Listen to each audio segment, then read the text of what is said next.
Una cosa es contar milagros de otros, pero aquí es interesante uno contar los milagros de uno. Entonces iba atravesando un parque y cuando llegué al lugar, pues se cayó el sobre.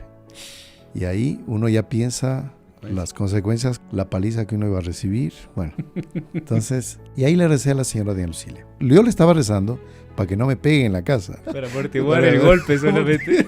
No sé. En la época mía era otra cosa. Bueno, mientras estaba en eso, timbran ahí en la casa. Le vengo a devolver un sobre. ¿Qué?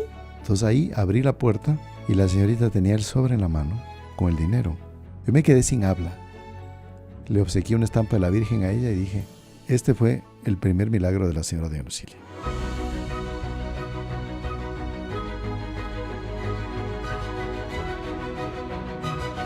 Queridos amigos, salve María, bienvenidos al podcast de los Heraldos. Les saluda el padre Mauricio Galarza de los Caballeros de la Virgen, Heraldo del Evangelio. Estamos aquí con el hermano Jonathan Saavedra, que vamos a tener un tema muy interesante hoy día sobre de qué se trata la devoción de los santos y en particular de una dama que nosotros conocimos, doña Lucilia Correa de Oliveira. Conocimos, no físicamente, sino la conocemos místicamente, ¿no? Bienvenido, hermano Jonathan. Salve María, Padre Mauricio, salve María a todos los que nos asisten por las diversas redes sociales y vamos a conocer y también a manifestar, como cuando alguien conoce a una persona y uno quiere comentarle al otro cómo es esa persona, ¿no? Uno quiere transmitir de una u otra forma, no solo nosotros, los Caballeros de la Virgen, sino también muchas personas de las que nos asisten han sentido de alguna manera la presencia de doña Lucilia y tal vez pues querrán conocer un poco la vida de ella y cómo explicar esta presencia, ¿no? Que es una presencia que viene de Dios, pues, pero que se hace presente en doña Lucilia. Exactamente. Vamos entonces a rezar un Ave María, pidiendo a Nuestra Señora para que bendiga este programa de evangelización. En el nombre del Padre, y del Hijo, y del Espíritu Santo. Amén. Amén. Dios te salve María, llena eres de gracia, el Señor es contigo. Bendita tú eres entre todas las mujeres, y bendito es el fruto de tu vientre, Jesús. Santa María, Madre de Dios, ruega por nosotros pecadores, ahora y en la hora de nuestra muerte. Amén. Sagrado corazón de Jesús, En vos confío. Nuestra Señora de las Gracias, Ruega por nosotros. San José, Ruega por nosotros. santos ángeles custodios, Rueguen por nosotros. todos los santos y santas de Dios. Rueguen por nosotros. En el nombre del Padre, y del Hijo, y del Espíritu Santo. Amén. Hermano Jonathan, antes de iniciar esto, pues quería comentarle algo muy bonito que aconteció. Por un lado, es bonito, es emocionante, pero por otro lado, pues da un poquito de pena, ¿no? Porque una seguidora nuestra de México, de la ciudad de Querétaro, pues ella sigue el Buenas noches con María y hace algún tiempo atrás, ya más de un año me parece, ella pues nos había enviado un mensaje, un video con sus hijos, ¿no? Tiene unos hijos Sí. muy... Me acuerdo que eso fue para el 365, o sea, el año, digamos, de videos de Buenas noches con María, que hubo testimonios grabados de varios lugares, ¿no? Podemos de repente dejar el enlace aquí también en la descripción del video porque es interesante. Claro. Uh-huh. Entonces esta familia pues nos escribió y son Alexia y Agnese, ¿no? Son de esta familia que nos habían escrito físicamente y nos mencionaron esto en el video. Y bueno, ahí los niños pues muy emocionados. Padre, le envié una carta, mire, a ver si me responde y todo. Y les cuento que estamos ya 2023. Acaba de llegar hace menos de 8 días la carta después de 2 años y medio. Qué cosa. Entonces, mis felicitaciones al correo que, digamos, contribuye a la fe, digamos, ¿no? O sea, usted espera con fe. Entonces, nos aumenta la fe de esa manera. Llegó la carta, así que qué pena, pues, no haberle respondido en su debido tiempo, ¿no? Ya. Sí. Pero me pareció muy bonita la carta, pues, escribe la mamá, escriben los niños y comenta que va a hacer la primera comunión. Me acuerdo que estaba también un chiquito, había un niño más chico que bueno, ahora ya debe tener 2, 3 años más. Ajá. Y sí, me acuerdo. Así que mis saludos y bendiciones para Alexia y Agnese y toda la familia Baeza, ¿no? Que nos escriben desde Querétaro, nos siguen desde allá. Así que bueno, dicho esto, pues vamos a entrar a nuestro tema, que es el tema de la el origen de la devoción a la señora doña Lucilia Correa de Oliveira, que la hemos mencionado muchas veces.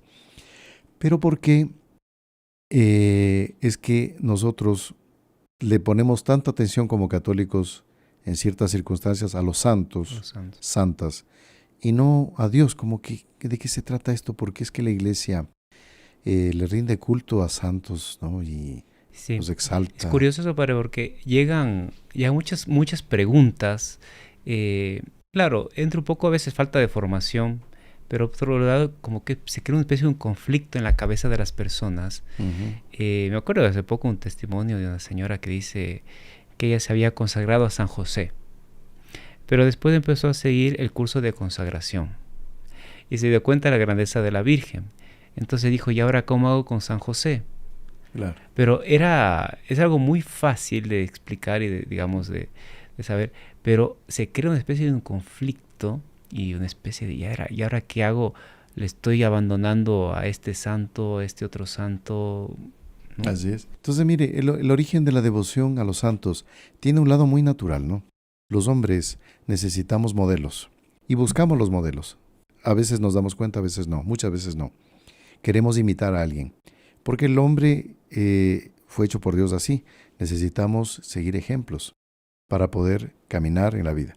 Ahora, ese mismo efecto también tiene los malos ejemplos. Entonces, así como vemos que una persona pues ya cayó en determinado vicio y otros miran eso, ahí puede haber dos caminos. O yo quedar tan chocado que mejor no. Y otros que dicen, bueno, si él lo hizo, yo también. Y normalmente por ahí vamos la cosa. En el Antiguo Testamento, los judíos, ellos tenían y hasta ahora tienen dos héroes que son pues para ellos especie de alfa y omega, ¿no? Que son Moisés y David. Claro. Rey David y Moisés pues es lo máximo. Claro. Y son modelos para todo un siempre. O sea, mismo para católicos, tener a Moisés como modelo, a David, pues está muy bien porque ellos son los antecesores de nuestra fe, ¿no? Y hay un detalle ahí, padre, interesante, que no solamente por el hecho de ellos haber sido o haber hecho lo que hicieron, sino porque Dios les dio como que un sello de como que era gente suya, como que el poder de Dios los acompañaba. Exactamente. Entonces allí entra otro punto, que Dios también quiere. Y ahí está la cosa. Si ustedes leen el libro del Éxodo, leen toda esta historia del pueblo de Israel que sale de Egipto, etc. Es impresionante cómo Dios le pone a Moisés como el todo para el pueblo judío. Entonces van a abrir el Mar Rojo para que escape el pueblo del faraón. Entonces, ¿qué le dice Dios? Pueden tomar la escritura, ahí está. El libro del Éxodo. Dice, entonces ahora tienes que levantar la mano. Extiende tu callado, toca no sé qué. Entonces, bueno, ¿y por qué Dios él mismo no lo hacía? ¿Por qué él no dijo, mira Moisés, sabes que yo ahora voy a abrir el Mar Rojo y ya cuando yo lo abra voy a ordenar, ahí llamas a todos y pasan? Bueno, perfecto, o sea, Dios es Dios. Pero ¿por qué quiere que sea Moisés el que haga todo eso? Y en todo momento. Inclusive en el sentido de cómo Dios defendía a Moisés, porque está hay varias rebeliones en el desierto y hay una famosa rebelión de sus hermanos. Claro. Y, María y Aarón. Claro, entonces María, que por envidia, ¿no? Ella a las tantas se queda con lepra blanca, ¿no? Dice la Sagrada Escritura. Y eso es Dios protegiendo a su escogido. A su escogido, a la autoridad que él puso. Después está el famoso caso de Datán, Coré y Abirón, ¿no?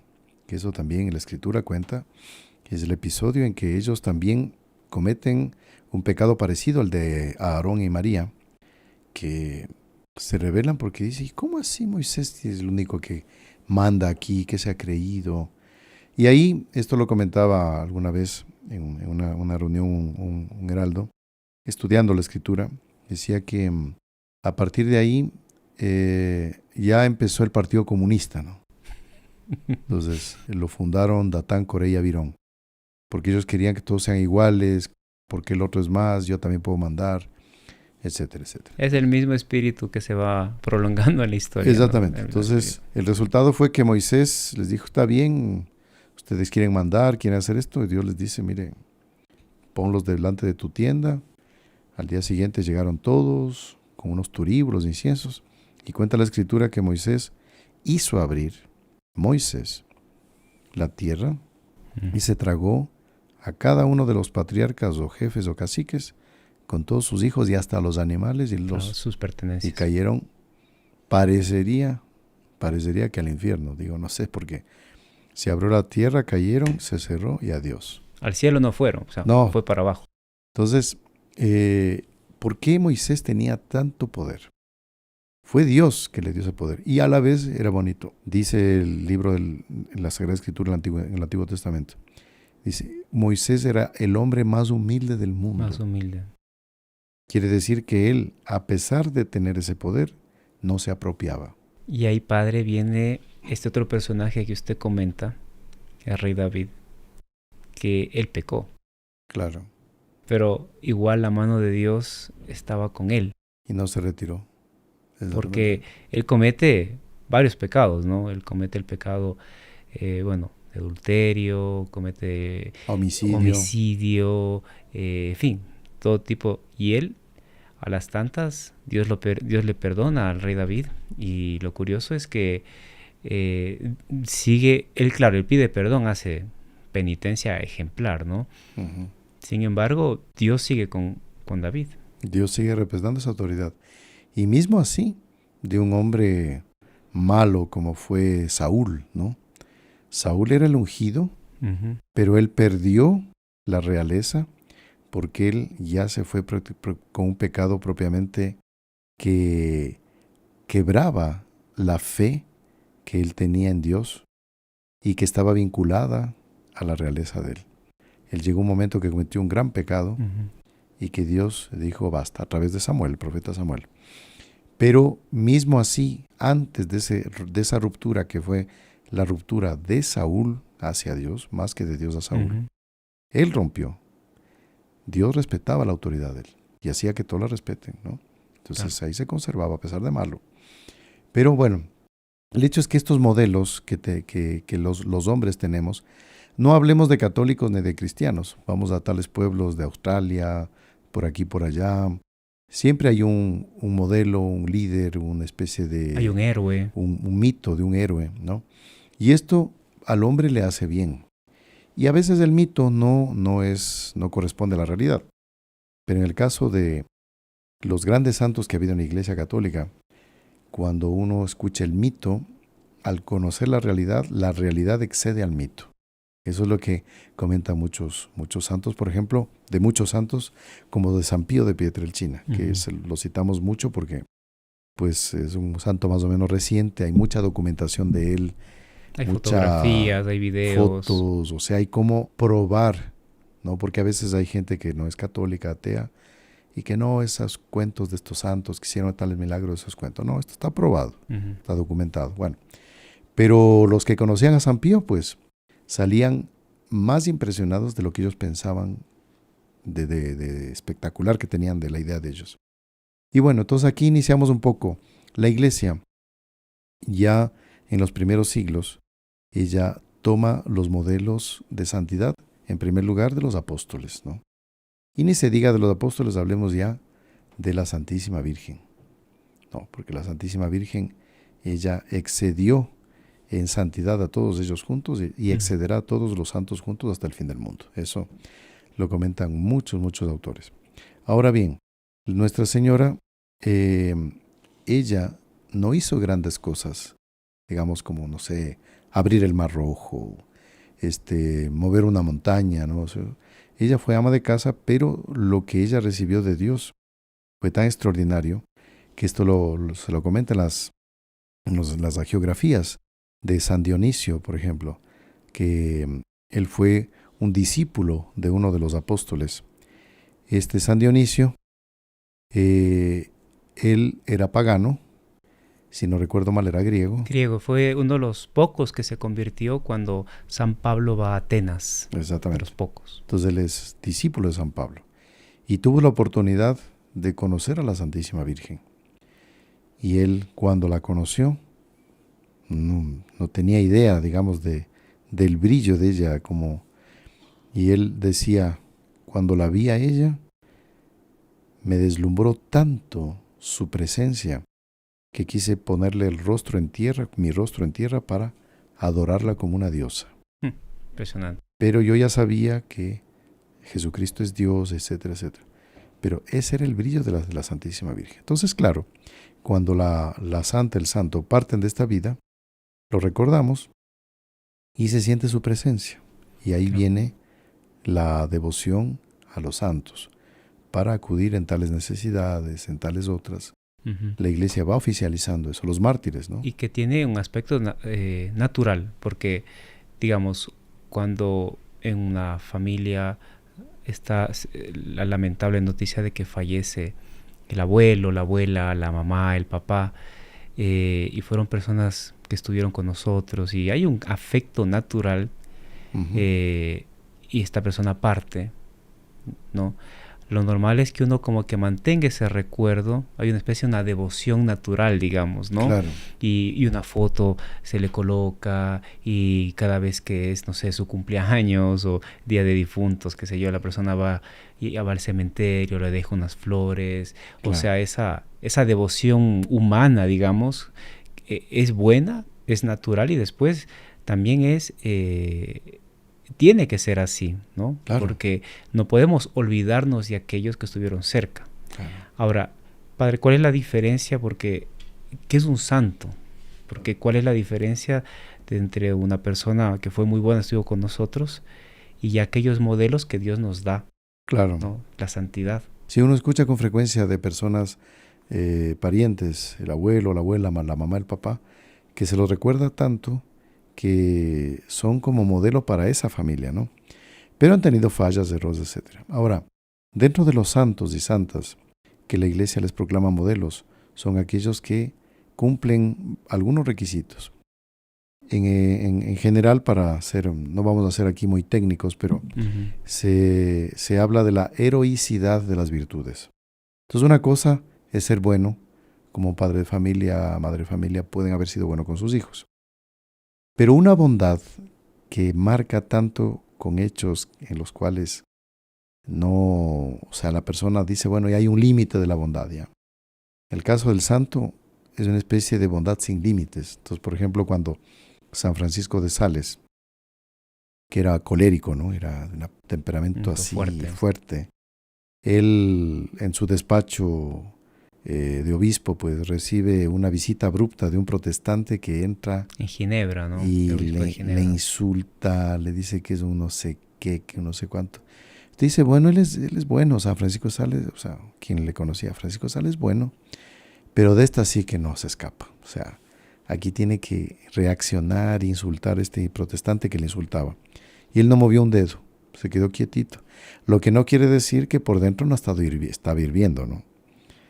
Y ese es el asunto, que la persona puede por dentro sentir lo que sea, pero la inteligencia, la voluntad le domina y él escucha y no reacciona. ¿Ya? Entonces, eso es heroico.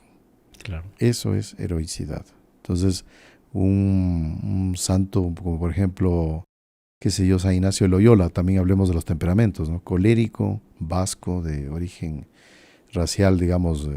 Y él era soldado, guerrero. Guerrero, entonces tenía un temperamento fuerte de familia, etcétera, etcétera, de raza.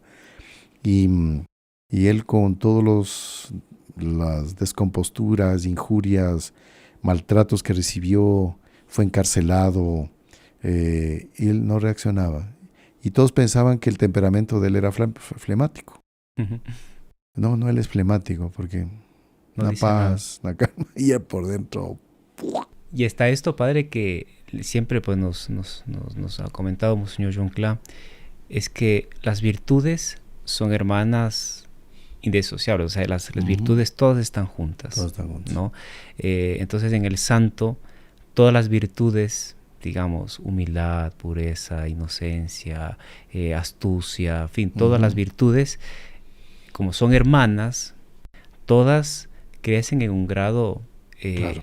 Heroico y de santidad, y eso es lo que, y de forma permanente y constante, y tal vez, padre, hay un punto que es lo que más marca la vida de los santos, es esa unión que el santo tiene con Dios. Claro. Esa especie de una relación casi que se hace uno con Dios, de acuerdo a su forma de ser, a su carisma, a su llamado. Pero esa unión, mientras más unido a Dios, pues hay más santidad. Exacto. Y aquí hay una cosa bonita, como Dios es generoso.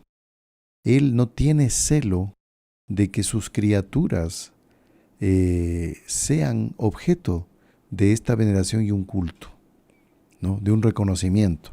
Porque al contrario, esto engrandece a Dios y glorifica a Dios. Uh-huh. O sea, Dios queda más exaltado porque esas criaturas reflejan un algo que Dios colocó en ellas ante los hombres, ¿no?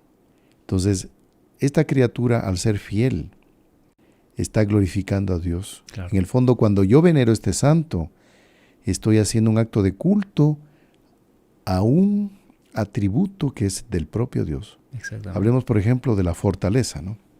La fortaleza de un papa como San Gregorio VII, ¿no? Papa que aguantó delante de los emperadores, de las autoridades civiles que querían doblegar a la iglesia. Y él no tenía un poder militar ni civil que pudiese enfrentar estos personajes que tenían tropas y él solo con el poder espiritual doblegó el poder civil para que Dios sea glorificado. Entonces esa fortaleza es de Dios. Pero los hombres, para nosotros es más accesible ver porque son iguales a nosotros en carne y hueso. Y yo poder decir, bueno, yo también quiero ser como Él. Y cuando se va al cielo, cuando ya parte de esta vida, lo recuerdo. Digo, por favor, ayúdame con esa gracia que tú recibiste. Y eso es lo que distintos santos reflejan. Y eso es interesante, padre, porque lo curioso que uno basta ver y leer un poco la vida de los santos. Por ejemplo, me acuerdo de San Juan Bosco. San Juan Bosco, un santazo, y era muy considerado ya santo en vida. Uh-huh. O sea, en torno a, como usted dice, estos atributos que Dios había colocado en su alma, esta alegría, jovialidad que tenía don Bosco, esta amor a María Auxiliadora, claro. Y al mismo tiempo ese aspecto que él tenía de saber llegar a la juventud con claro. palabras y con hechos. Él pasaba, la gente lo veneraba como un santo. Me acuerdo de un hecho que comenta un sacerdote que fue misionero aquí en Ecuador, italiano, y que en la época era un joven del oratorio de don Bosco. Dice que un día ellos estaban en la adoración al Santísimo y claro, empezó a oscurecerse la capillita, don Bosco estaba en el centro, pero claro, todo quedó en penumbra y las velas del altar apenas, y todo el mundo se empezó a ver, oye, pero hay como que una luz aquí. Entonces vieron y era el rostro de don Bosco. Qué bonito. Entonces el rostro de don Bosco, por su virtud, su unión de Dios, hasta en su rostro se reflejaba como que una luz, y que en ese momento Dios permitió por el bien de los chicos, ¿no? Que casi que se convirtiese una lámpara que iluminara el ambiente. Entonces él le decía, mire, yo vi que se iluminaba y todo el mundo apuntaba, pero era porque él estaba en un momento de grande contemplación y de adoración al Santísimo. Uh-huh. Y entonces eso se reflejaba, y claro, o sea, el cariño que la gente creaba y tenía por don Bosco y en general por los santos. Sí, pues y eso es Dios en un hombre atrayendo a otros para Dios. Y fíjense, y aquí hagamos un paréntesis. Es muy fácil hablar de los santos ya canonizados, porque bueno, don Bosco, San Pío, en fin, Santa Teresita del Niño Jesús. Bueno, hagan la lista de santos que ustedes tengan. Pero cuando ellos mueren, hasta que los canonizan, pasa un tiempo. Claro. ¿Cómo hace la Iglesia para decir que este es santo? Uno de los elementos, uno de los puntos en el que la Iglesia toma atención, es que empieza a haber una veneración popular, un movimiento natural que es el Espíritu Santo, que actúa en el pueblo, como dicen, Vox Populi, Vox Dei, la voz del pueblo, la voz de Dios, es una frase que se puede aplicar para este tipo de veneración de santos.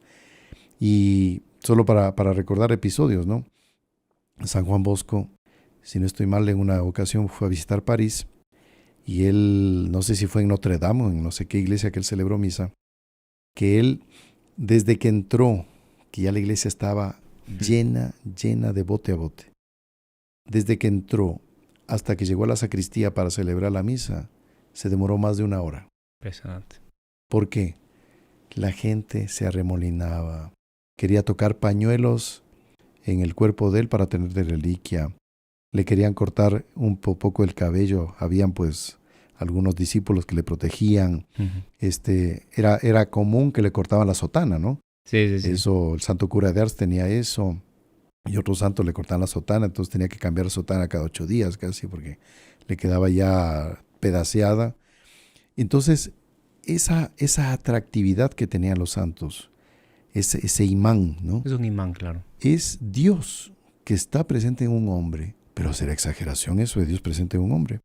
Es lo que decía San Francisco Javier respecto de su padre espiritual y fundador, San Ignacio de Loyola. Así es.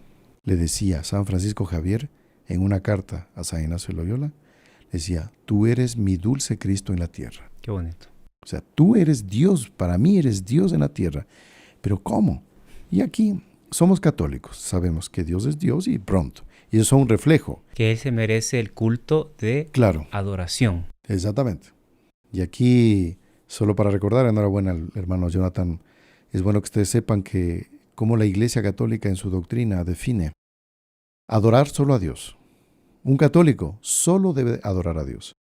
Él es el alfa y omega, principio y fin, y todo el resto son criaturas, y que todos estos santos extraordinarios, mismo con todo amor y veneración que tenemos a Nuestra Señora, para Dios no hacen falta, y si Él quisiera desaparecería a todos ellos y se acabó y ya, listo. Dios, Dios ¿no? se basta a sí mismo. Entonces este culto que le rendimos a Dios, en que le reconocemos como autor, creador, soberano, todo, se llama el culto de latría. Latere, adoración en latín. Adorar, latría. El culto que le debemos a la Santísima Virgen, esto es doctrina católica, todos los que somos católicos debemos saber esto. Nosotros el culto a la Santísima Virgen, ese culto se llama en la iglesia el culto de hiperdulía. Hiper es bastantísima veneración, hiperdulía. El culto a San José, hay un culto especial que la iglesia le llama el protodulía. Proto es primero, primera veneración. Devoción, ¿no? Primera devoción, primer culto de... Bueno, y el culto de dulía, que es el culto que le debemos a todos los santos, ¿no? Así es. Entonces, así está ese grado. Y hablemos de la Santísima Virgen. Hay una frase que dice de María Nunquam Satis, que creo que es de San Bernardo de Claraval, que dice, de María Santísima se puede decir todo, absolutamente todo, pero menos que sea Dios. Entonces, podemos ponerle todos los títulos, Madre de Misericordia, Madre de Bondad, etcétera, etcétera. Ahora bien, así como tenemos estos títulos a la Santísima Virgen, en grado menor, por el culto de Dulía, podríamos atribuirle también a ciertos santos y a ciertas santas, ¿no? La iglesia no prohíbe eso. Claro. Entonces, por ejemplo, si yo le rindo culto, por decirle, vamos a imaginar a San Martín de Porres, ¿no? Un santo muy querido, no solo en Perú, sino en toda América Latina. Pues era un santo que brillaba, bueno, en fin, tenía muchas virtudes, ¿no? Pero él brillaba muchísimo por la humildad, ¿no? Era así súper despretencioso. Entonces yo puedo decirle a San Martín también padre de la humildad, por decirle algo, ¿no? Evidentemente que es un padre con una minúscula, si ustedes quieren, al inicio, y humildad, la H en minúscula, todos ustedes quieren, porque él para mí fue un ejemplo de un padre de esta virtud, de humildad. Y es un poco lo que usted decía, padre, o sea, es un reflejo de un atributo de Dios, ¿qué es de Dios? Que no disminuye a Dios, ni va en contra de Dios, sino que justamente de las finalidades que tenemos las criaturas es dar gloria a Dios. Entonces, el atributo que brilla, porque cuando, por ejemplo, hay pecado, pues no da gloria a Dios. Claro. Entonces, cuando hay estas virtudes y gracias en el alma de una persona, es una gloria para Dios. Y qué bonito admirar ese brillo que Dios puso en el alma de esa persona. Pero en el fondo es una admiración a Dios, todo va a Dios. Lógicamente. Entonces el católico tiene conciencia, me parece que mismo los que no son muy instruidos en la fe católica se dan cuenta de que esa criatura que yo venero, que yo quiero, es reflejo de Dios. Entonces yo estoy glorificando a Dios y Dios queda exaltado en eso. Ujú. Dios queda, siendo elevado por sus criaturas Queda a través de los glorificado, santos. queda glorificado. Vale, y hay una cosa curiosa que a veces, ¿sabe qué es es lamentable? La mentalidad protestante ha entrado en las cabezas de muchos católicos y creando dudas, ¿ah? Entonces hay dudas, por ejemplo, esto de que, objeciones, ¿no? Entonces, que le estamos adorando. Claro, Estamos a la adorando Virgen, a los la santos, Virgen, que por qué tanta veneración, porque no solo a Dios, Ujú. y porque tiene que estar el santo, porque tanto adoración y tanto recuerdo, porque hablan Claro. tanto de este santo. Miren, se podría dar muchas explicaciones, ¿no? También aprovecho esto para el asunto del culto a las imágenes, ¿no? Por ejemplo. Las imágenes, que adoramos imágenes. El Evangelio, el Antiguo Testamento dice, no adorarás ídolos falsos, Éxodo 20:40. Se lo tienen memorizado, ellos ya saben, bueno, hasta yo me lo he memorizado. Éxodo 20:40 dice que no sé qué, ya está bien, ahí está. Solo que más adelantito, Dios dice, bueno, ahora tendrán que hacer 2 querubines de bronce para custodiar el arca de la alianza, que era lo más sagrado de los judíos. Entonces manda a hacer 2 imágenes de bronce, de ángeles. Entonces, ¿cómo es eso? Primero dice que no, después dice que sí. Dios se contradice absolutamente.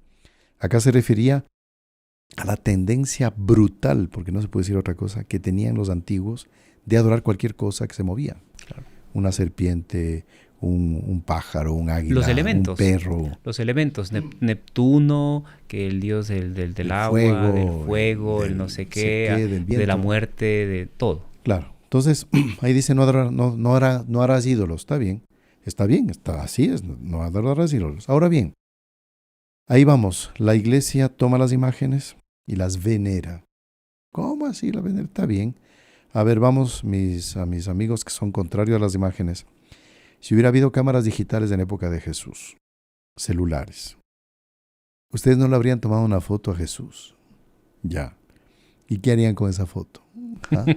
La borran. No, ya tiene mucha memoria cargada, borremos. Esa foto va a circular por todo el mundo. Se va a hacer viral, como dicen, ¿no? Y más de uno vamos a cogerla, vamos a imprimir y la vamos a poner en la casa. Claro. Fondo de pantalla de computador, la foto de Jesús. Bueno, como no habían fotografías en esa época, se hicieron las imágenes. Nada más y nada menos. Pues nosotros sabemos que esta imagen no es Dios. Me recuerda a, me conduce a y me facilita rezar. Esa es la veneración. Y es lo que pasa cuando un ser querido fallece y la persona tiene la foto de la mamá que falleció. Bueno, Claro. el ser querido en su billetera y la saca y la mira y se acuerda de las cosas bonitas que pasaron y tal. Ese es en un grado humano. Usted no puede decir, está adorando a su mamá. No, pues No, en ningún de momento ninguna manera. a la persona ni se le pasó por la cabeza tal cosa.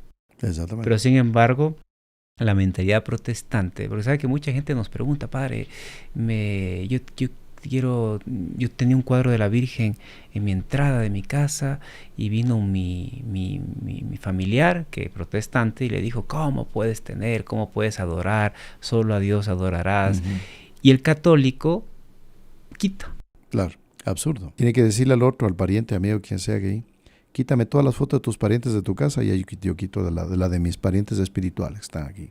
Claro. Pero bueno, vamos a un punto que es importante. Los santos, si fuesen un mal instrumento o una cosa diabólica, enseguida aquellos que tenemos devoción a ellos, enseguida decaeríamos en la fe, en las virtudes. Y al contrario, cuando yo me consagré a la Virgen, muchos nos comentan ahora en el canal, cambió mi vida. Uh-huh. Cambió mi vida, mire, dejé este pecado, dejé aquello otro.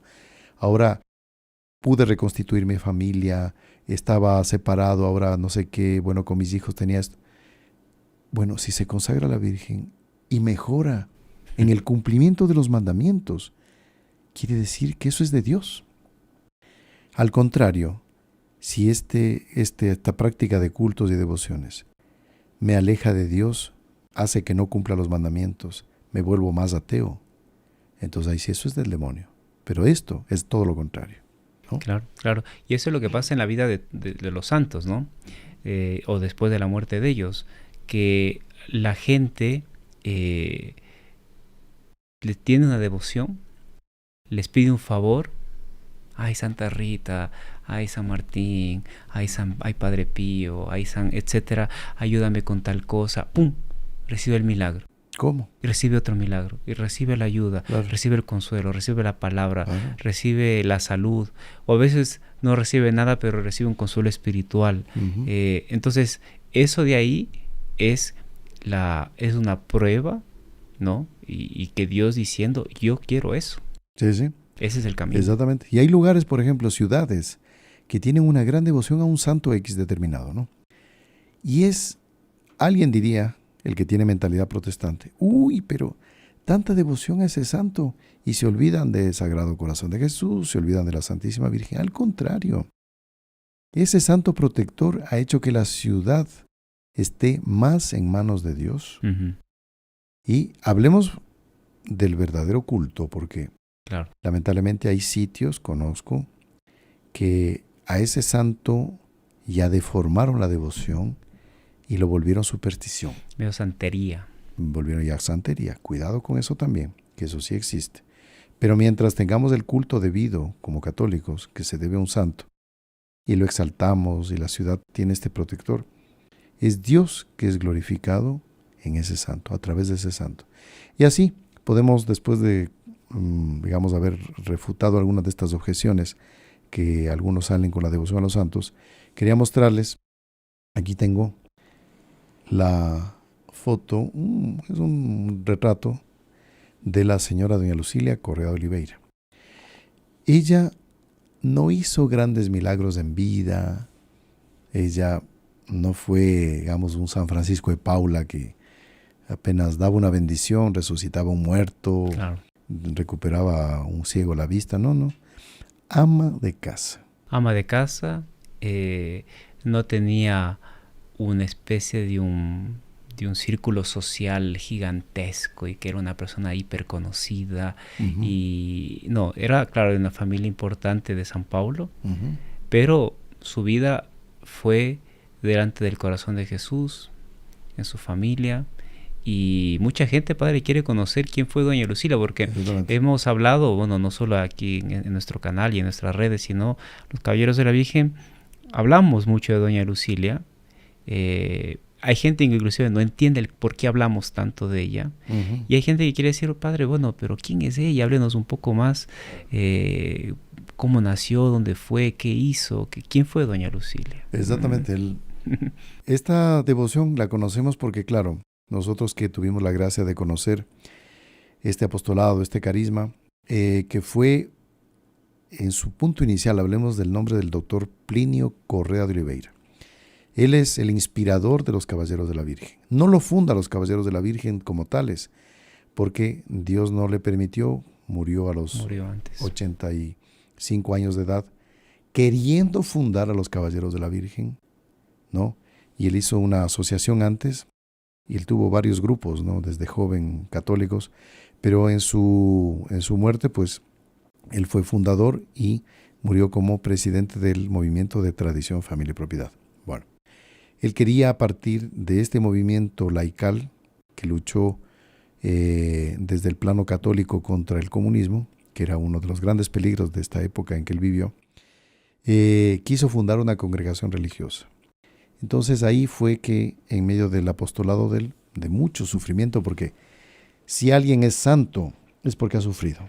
Santo es sinónimo de sufrimiento. Conoció el doctor Plinio a Monseñor John Clark, que en su época era un joven, el joven John Clark, que él tenía 16 años. 16 años de edad cuando lo conoció. En 1956 se conocieron. Y él, al participar del apostolado del doctor Plinio, tuvo la gracia de visitar la casa donde vivía el doctor Plinio. Evidentemente, pues ahí conoció a su madre, a la señora doña Lucília, que ahí él tuvo ese contacto y él quedó impresionado por la presencia de ella. Y eso es uno de los aspectos de los santos, que el contacto con los santos no todos los santos, eso es también recalquemos, cautivan, impactan, atraen, y por eso es que mucha gente va detrás de ellos. Pero en el caso de la señora Doña Lucilia, como ama de casa, pues estaban apenas los más cercanos. Me acuerdo que Monseñor Joan Cla, él comentaba la primera vez que se lo encontró que encontró a Dr. Plinio con Doña Lucilia. Él decía que estaba un edificio, ¿no?, que tenía varios pisos, y entonces él estaba en la entrada del edificio esperando la llegada de Dr. Plinio, y ahí vio que venía acompañado de Doña Lucilia, ¿no? Y entonces, bueno, él se acercó, saludó a Dr. Plinio, saludó evidente a Doña Lucilia, y ahí él inmediatamente lo primero que sintió fue una bondad. Exacto. Una bondad y una especie de un deseo le preguntó cómo se llamaba, el origen de él, ¿no?, que era español italiano, etcétera. Y subieron las gradas para entrar en el ascensor.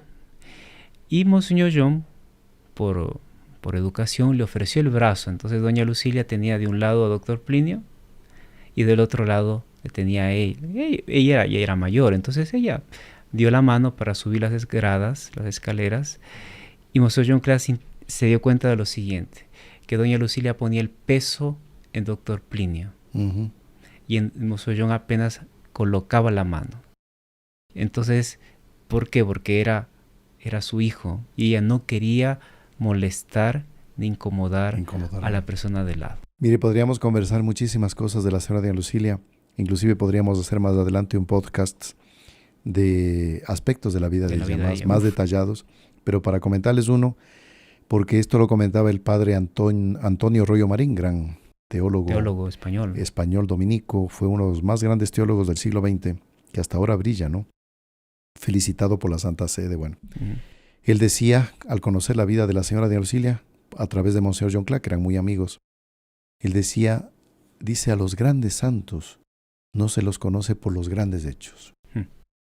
Yo me doy cuenta cuánto es santo o santa por los pequeños hechos. Viendo las minucias, ahí digo, hay un gran santo. Entonces, uno de los aspectos que comentaba Monseñor John Cla de la santidad de ella, entonces decía que ella ya era una persona muy anciana cuando él le conoció, pues ya tenía sus más de 75 años y ella murió a los 92, ¿no? 92. Entonces, la señora Doña Lucilia, a los cerca de los 90 años, esto lo comentó el doctor Plinio alguna vez y Monseñor John lo transmitió a otros porque escuchó de voz de él. Al doctor Plinio se le ocurrió entrar al cuarto de la señora Doña Lucilia, que estaba muy enferma, estaba muy, muy enferma. Y, oh sorpresa, una mujer de cerca de 90 años estaba en el suelo, como gateando, tratando de subirse a la cama porque se había caído. ¿No? Una persona enferma con cierta edad, pues, y a veces no controla bien sus movimientos y se cayó de la cama. Entonces ella trataba de subirse a la cama y no podía.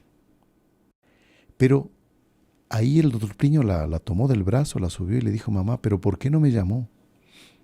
Y ella no le dijo nada. Y ahí el doctor Plinio decía, eso es lo que ella siempre hacía en su vida. No quería molestar a nadie. No quería hacer peso para nadie. Impresionante. ¿Y eso por qué? Por amor de Dios. Y Doña Lucilia fue así, padre, desde que era chiquita. ¿No? Sería muy bonito para los que puedan y tengan el acceso de conseguir. Inclusive hay un libro que lo escribió Monseñor John por su cariño a Doña Lucilia y que está impreso por Edeltiche Vaticano y todo. Este libro de Doña Lucilia, pero de ella desde que era pequeña brillaba por la bondad. Es un alma recogida, inocente y muy bondadosa, siempre queriendo hacer el bien al otro y después nunca nada para sí. Y a pesar de todas las ofensas que recibía. Exactamente. Y hay una cosa, padre, que es muy curiosa, que una vez le preguntaron a doctor Plinio, porque la vida de Doña Lucilia brilla por gestos y por actitudes de bondad. Entonces, gente que, por ejemplo, le escribía de otras partes del mundo Y ella entonces le escribía la carta, le mandaba un regalo, y será que recibió, será que no, preocupada de cómo está la salud de la otra, o sea, una preocupación tanto, y después una bondad y un cariño por todos. Y una vez alguien le preguntó, doctor Pino, pero ¿por qué ella, a pesar de ser tan buena, era al mismo tiempo puesta de lado? Claro. Porque alguien dirá, no, pues si es tan buena gente, digamos. Vamos Claro, todos, digamos, sí. ella atraía a las personas, pero al mismo tiempo era incomprendida. Claro. Y había rechazo. Y había rechazo. Claro. ¿Por qué? Porque en la época de ella, pues, el mundo estaba como brillando por la tecnología, por las modas, por todos los avances, ¿no? De la mecánica, después ya vino de la computación, etcétera. Y ella no acompañaba eso. Y claro, ella era una mujer que guardaba dentro de sí un pasado de tradiciones y de virtudes que la gente hoy en el siglo XX ya no quería practicar. Uh-huh. Y ella conservó. Y bueno, cuántas maravillas podríamos hablar de ella, pero vamos un poquito a los resultados, como dice, a pesar de que no debemos ser pragmáticos como católicos, pero los milagros que ella está haciendo, o sea, que son los indicativos de que ella es de Dios, está con Dios, y que está brillando porque Dios quiere que brille una persona así. Entonces, hace un tiempo atrás, entre los cientos de milagros que están llegando y se está comprobando, una cosa que es, ustedes se van a reír un poco, pero una señora en una ciudad de Brasil, esto no fue hace mucho, hace menos de un año, era un día viernes y tenía que pagarle un jornal a una empleada doméstica que estaba haciendo limpieza de la casa. Y justo la señora no se dio cuenta, pues no tenía dinero efectivo, que solo con eso le podía pagar. Y estaba con ese problema gravísimo porque la empleada le había dicho que en esta ocasión quería el dinero porque parece que alguna vez le falló, porque necesitaba pagar alguna cosa. Y cuando se da cuenta, no estaba el dinero. Vamos a imaginar, vamos a suponer en dólares, ¿no? Entonces tenía que darle $50. Perfecto. Y ahí no tenía hijos, no tenía empleados, no tenía nadie, no tenía teléfono. Era una situación dramática. No tenía quien le ayude. Sola en casa. ¿Y ahora qué hago? Y ahí ya tipo 4 de la tarde, ya poco antes de que se vaya la empleada, tenía que pagarle. Dice, ¿ahora qué hago? Bueno, le voy a rezar a la doña Lucilia porque ella sé que hace milagros. Pues a ver, ¿qué me hace este milagro? Bueno, sale a la puerta de la calle a ver si pasa algún transeúnte que justo un conocido. Un amigo y le pide. Y le pide, a ver, préstame. Nadie. 4:15, 4:30, ya faltaba poco tiempo. Doña Lucilia, ¿qué pasa? Y no pasaba nadie. Nadie. Se acaba el tiempo. De repente, un viento, ¿no? Y unas hojas que se mueven por el piso. Cuando ella mira, en medio de las hojas, un billete. Y el billete camina casi que a los pies de ella, y ahí lo toma ella, y era un billete de $20. No le alcanza. Ay, doña Lucilia, qué maravilla, 20. Pero doña Lucilia, pero no, pues son 50. $20, no, pues con eso no me alcanza, ¿ves? Y ahí nuevamente, doña Lucilia, ayúdame, protégeme, le reza. Y otra vez un vientecito, aunque ya saben el episodio, viene con otro billete de $20. Falta. Parece cuento esto. Doña Lucilia, no, pues faltan 10. Y después otro viento con un billete de 10 y con eso pagó. Eso parece, o sea, quien cuenta esto dice esto es mentira. Mentira, esto es una fábula o una historia. Y la señora lo atestigua. Así me pasó, vino en medio de eso y me sacó la dificultad. Sí, fíjese que hay un caso que nos pasó aquí y es un señor y un taxista. Uh-huh. Y este señor, nos subimos al taxi y bueno, mamá taxi, y tenía una estampa de doña Lucilia en el taxi, porque ha visto que claro. Típico de taxi, entonces tenía al divino niño, en fin, un hombre devoto, de fe, y tenía, entonces nos llamó tanto la atención que tenga una foto, una estampita, digamos, de doña Lucilia, y le preguntamos, ¿no? Y este señor no vinculaba a los caballeros de la Virgen con la foto. Entonces, ¿usted sabe cómo se llama la señora que tiene ahí? ¿Es familia suya? No, es mi santita. Mi santita. Es mi santita. Ah, bueno, pero ¿cómo se llama? No tengo idea, dice.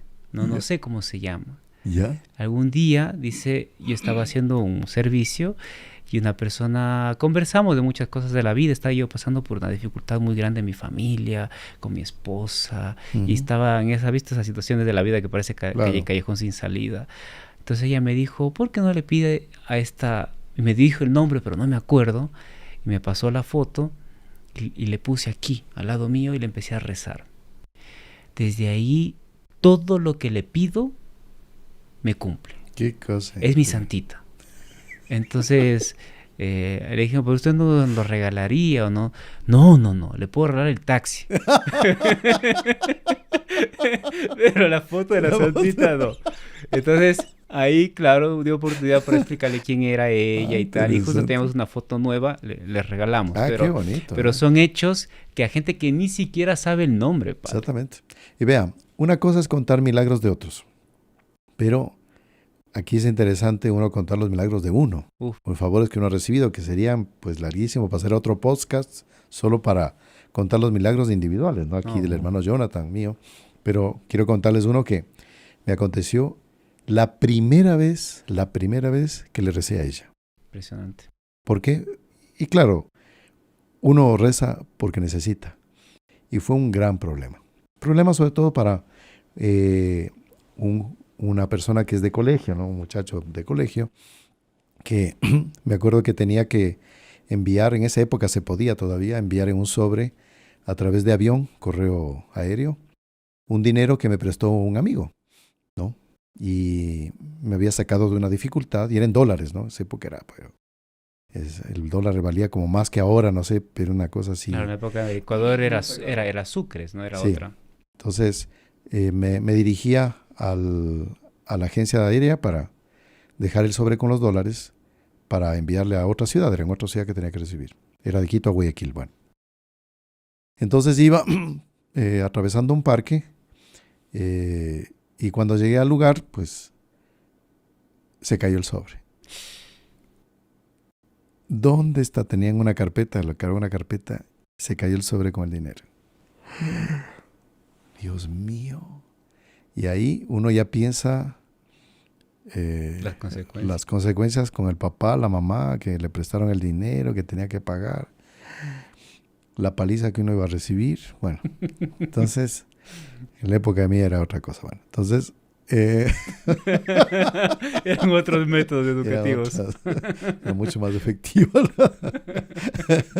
Bueno, y ahora, entonces regresa caminando, porque iba caminando, y buscando a ver dónde está el sobre. Justo era un parque. Recogiendo los pasos, así. Que pasaba muchísima gente, porque ahí cerca quedaba una universidad. Entonces dije, no, esto ya cayó en manos de quién será. Y ahí le recé a la señora Diana Lucilia. Señora Diana Lucilia, ayúdame, yo te pido. Yo le estaba rezando para que no me pegue en la casa, no tanto para recuperar el dinero, ¿no? Para amortiguar el golpe solamente. No sé. Entonces era más para que no me peguen que para que el dinero se perdió. O sea, ¿quién? Bueno, entonces cuando llegué, el primer milagro, cuando expliqué ahí, mire, ¿sabe qué? Se cayó el sobre.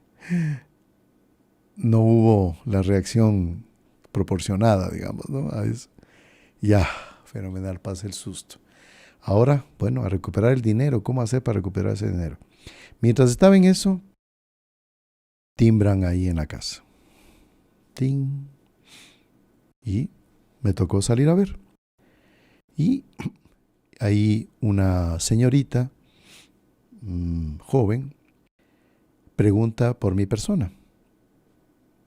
Entonces, y nunca la conocí a esa señorita. ¿Sí? Pensé que era un engaño, ¿qué será? Entonces, claro, uno se desconfía y dije, pero, a ver, ¿y quién es usted? No, soy fulano de tal. Le busco al señor fulano de tal. Pero ¿y para qué le busca? No, dice, le vengo a devolver un sobre. Impresionante. ¿qué? Entonces ahí abrí la puerta y la señorita tenía el sobre en la mano con el dinero. Porque antiguamente se colocaba dirigido a fulano de tal, remite fulano de tal, dirección tal. Claro. Entonces la señorita se tomó la molestia, era una estudiante de esa universidad, vio el sobre, vio la dirección y se fue caminando hasta el lugar para devolverle el sobre. Yo me quedé sin habla cuando vi el sobre aquí, tenga para usted. Impresionante. Le obsequié una estampa de la Virgen a ella y dije, este fue el primer milagro de la señora doña Lucilia. Así que, bueno, hermanos Jonathan, pues... Sí, no, milagros y de la vida de ella, porque la vida de doña Lucilia siempre fue una mezcla de dulzura, de paz, de bondad, con mucho sufrimiento, con mucha cruz que Dios no le quitó. O sea, la vida de ella, hablar de la vida de ella, no creo que ni en 10 podcasts se podrá terminar, porque son... Pero es interesante conocer, y sabe que mucha gente nos comenta, oiga, padre, hoy recibí un milagro, doña Lucilia, y a veces son cosas chiquitas. Pequeñas, mínimas. Son, no sé, un problema para pagar una deuda, digamos una deuda, una cuenta de luz o de agua al teléfono, que había una cola muy grande, que no sabía qué hacer, tenía otra cita, de repente le reza a ella y le dan espacio y va adelante, ese tipo de cosas, ¿no? Conozco un señor, por ejemplo, que tiene la costumbre de pedirle a doña Lucilia para el parqueadero. Llega a típico lugar céntrico que usted no tiene dónde poner un alfiler. Doña Lucilia, se ve un carro y entra. Y entra. Así, pero dice que nunca le falla, ¿no? Pequeñas, grandes, bueno, de todo. En todo caso, bueno, ha habido gente también que nos ha preguntado, bueno, para pedirla, porque Dios es el que da, es el que hace el milagro. Eso ya la doctrina católica lo dice ampliamente. ¿Cómo es que Dios concede el milagro a través de esta santa? ¿Qué rezarle? ¿Cómo hacer para rezarle? En el caso de la señora doña Lucilia, pues como va aumentando su fama de santidad, pues todavía no hay un punto en que ya se pueda establecer una oración concreta a ella. Uh-huh.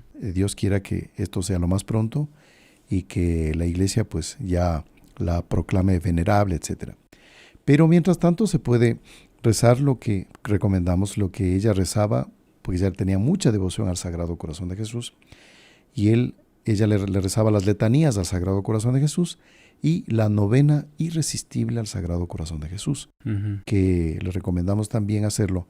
Entonces uno le reza al Sagrado Corazón de Jesús por intercesión de la señora doña Lucilia para obtener tal favor y tal otro favor, ¿no? Exactamente. Entonces eso es lo que le recomendamos, pues, y si tienen otras oraciones, pueden rezar todo lo que ustedes deseen, pidiendo la intercesión de ella y nada más, ¿no? Claro, y sabe, padre, que como usted decía, uno pide cuando necesita. Uh-huh.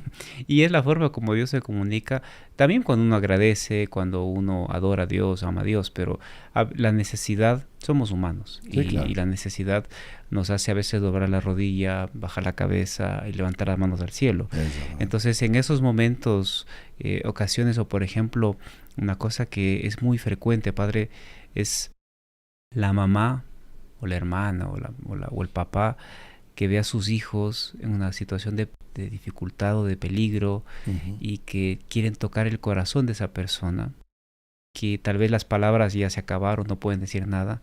Bueno, doña Lucilia, toca el corazón de mi hijo, doña Lucilia, dale un consejo, Uh-huh. no, doña Lucilia. Claro, a través de Dios, todo es de Dios. Claro. Pero pedir también en esas circunstancias, que son circunstancias que ella como madre sabe lo que es ser madre. Entonces, exactamente. Y bueno, como siempre, terminamos el podcast con una pregunta. Hay una persona que estaba escribiendo y hay algunos a veces que se preguntan, es un tema, hay de todo, pues, preguntas sobre el asunto del Reiki, ¿no? El Reiki es una práctica que ha venido desde Japón y que ha estado teniendo una cierta influencia en ambientes occidentales, y que el Reiki que es malo, es bueno, etcétera, etcétera. Desde ya, pues, y muchos ya saben de eso, es una práctica esotérica muy pesada, muy pesada, muy pesada en el sentido diabólico. ¿Pero por qué? Si es una cura con energías, con manos y todo. Sí, para los iniciados, por ahí va la cosa, que es una especie de imposición de manos Y bueno, y no sé qué otros detalles tiene ahí el Reiki. Lo leí alguna vez, no me memoricé mucho esa etapa inicial, pero después de algunos meses, al final, este ritual empieza a pedir cosas ya más extrañas, ¿no? Entonces, una de ellas, que es prácticamente ya entrar en la paz, en la fase final, es escribir un signo que parece que es una letra japonesa en el dormitorio, que domine la pared del dormitorio. Entonces, ya los que pasaron por ahí y lo experimentaron comentan que ese signo es una invocación a un determinado demonio y que toma cuenta de la persona. Entonces, que el Reiki es malo, es muy malo y no les recomiendo. Y ya he visto muchas personas afectadas por el demonio por el tema del Reiki. Eso para otro tema, padre, para otro podcast. Uno sobre la nueva era podríamos hablar de aspectos que muchas veces la gente no conoce. Y padre, hay una cosa, mire aquí la incoherencia, así como para cerrar hablando de doña Lucilia. Muchos católicos que a veces critican la devoción a los santos, la devoción, no digo a doña Lucilia, a los santos, a la Virgen María, sí, católicos, claro, pero sin embargo tienen el alma abierta para prácticas supersticiosas. Claro. A eso no le tienen ningún freno y la devoción, los modelos verdaderos de santidad que Dios nos pone para a través de ellos amar más a Dios. Exacto. Se los frena, sí. Muy bien. Hermano Jonathan, vamos a culminar con un Ave María, pidiendo, gracias, padre, pues, la intercesión de la Señora de Auxilia para todas las intenciones que tengamos en este momento, coloquémosla para que ella nos ayude. En el nombre del Padre, y del Hijo, y del Espíritu Santo. Amén. Amén. Dios te salve María, llena eres de gracia, el Señor es contigo. Bendita tú eres entre todas las mujeres, y bendito es el fruto de tu vientre Jesús. Santa María, Madre de Dios, ruega por nosotros pecadores, ahora y en la hora de nuestra muerte. Amén. Sagrado Corazón de Jesús, en vos confío. Nuestra Señora de Guadalupe, ruega por nosotros. San José, ruega por nosotros. Santos ángeles custodios, rueguen por nosotros. Todas las santas y santos de Dios, rueguen por nosotros. Doña Lucilia, ayúdanos. En el nombre del Padre, y del Hijo, y del Espíritu Santo. Amén. Muy bien, estimados amigos, ha sido una alegría haber estado una vez más con ustedes. Nos despedimos de aquí el Padre Mauricio Galarza, el hermano Jonathan Saavedra. Voy a darles la bendición para que pasen protegidos con la protección de Dios, de la Santísima Virgen y todos nuestros patronos. El Señor esté con ustedes. Y con tu espíritu. Y la bendición de Dios Todopoderoso, Padre, Hijo y Espíritu Santo, descienda sobre ustedes y permanezca para siempre. Amén. Salve María. Salve María. No se olviden de compartir y de poner su me gusta, y de difundir este podcast católico. Salve María.